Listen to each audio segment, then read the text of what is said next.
요한계시록 8장 1절에서 13절까지 말씀을 함께 교독합니다. 일곱째 인을 떼실 때 하늘이 반 시간쯤 고요하더니 내가 보매 하나님 앞에 일곱 천사가 서 있어 일곱 나팔을 받았더라. 또 다른 천사가 와서 제단 곁에 서서 금향로를 가지고 많은 향을 받았으니 이는 모든 성도의 기도와 합하여 보좌 앞 금 제단에 드리고자 함이라. 향연이 성도의 기도와 함께 천사의 손으로부터 하나님 앞으로 올라가는지라. 천사가 향로를 가지고 제단에 불을 담아다가 땅에 쏟음에 우레와 음성과 번개와 지진이 나더라. 일곱 나팔을 가진 일곱 천사가 나팔 불기를 준비하더라. 첫째 천사가 나팔을 부니 피 섞인 우박과 불이 나와서 땅에 쏟아짐에 땅의 3분의 1이 타버리고 수목의 3분의 1도 타버리고 각종 푸른 풀도 타버렸더라. 둘째 천사가 나팔을 부니 불 붙는 큰 산과 같은 것이 바다에 던져짐에 바다의 3분의 1이 피가 되고 바다 가운데 생명 가진 피조물들의 3분의 1이 죽고 배들의 3분의 1이 깨지더라. 셋째 천사가 나팔을 부니 햇불 같은 타는 큰 별이 하늘에서 떨어져 강들의 3분의 1과 여러 물샘에 떨어지니 이 별의 이름은 쓴쑥이라. 물의 3분의 1이 쓴쑥이 되매 그 물이 쓴물이 되므로 많은 사람이 죽더라.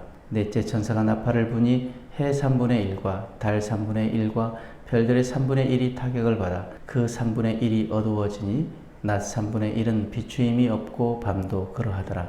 내가 또 보고 들으니 공중에 날아가는 독수리가 큰 소리로 이르되 땅에 사는 자들에게 화가 있으리니 이는 새 천사들이 불어야 할 나팔 소리가 남아 있음이로다 하더라. 여러분은 인생의 환난 앞에서 어떤 반응을 보이십니까? 세상의 핍박과 삶의 시련이 파도처럼 몰려올 때 우리는 때로 낙심하고 주저앉고 싶을 때가 있습니다. 그러나 오늘 말씀은 그 순간에도 우리가 결코 포기하지 말아야 할 것이 있음을 말해줍니다. 바로 기도입니다. 하나님은 환난 중에 드리는 그 간절한 기도를 결코 외면하지 않으십니다. 오늘 본문은 일곱째 인이 열리고 일곱 나팔 심판이 시작되기 직전의 장면을 보여주면서 성도의 기도가 어떻게 하나님의 역사 속에 반영되고 응답되는지를 생생하게 보여줍니다. 8장 말씀 보면은 일곱 번째 인이 떼어지자 잠시 하늘이 고요해집니다. 이는 영적인 긴장감이 극에 달하는 순간입니다. 그리고 하나님 앞에서 일곱 천사가 일곱 나팔을 받습니다. 이 나팔은 단순한 경고가 아니라 세상을 향한 하나님의 심판이 시작되었음을 알리는 신호입니다. 그런데 중요한 것은 이 심판이 단순히 하나님의 분노에서 나온 것이 아니라는 점입니다. 3절과 4절 말씀 보면은 또 다른 천사가 와서 제단 곁에 서서 금향로를 가지고 많은 향을 받았으니 이는 모든 성도의 기도와 합하여 보좌 앞 금 제단에 드리고자 함이라. 향연이 성도의 기도와 함께 천사의 손으로부터 하나님 앞으로 올라가는지라. 성도의 기도가 향과 함께 하나님께 올려졌습니다. 그리고 이어지는 장면은 그 향로에 불을 담아 땅에 쏟는 장면입니다.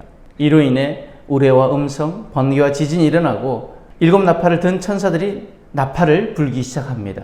이 장면은 무엇을 말합니까? 성도의 기도가 하나님의 심판을 촉발하는 거룩한 방아쇠가 되었다는 것입니다.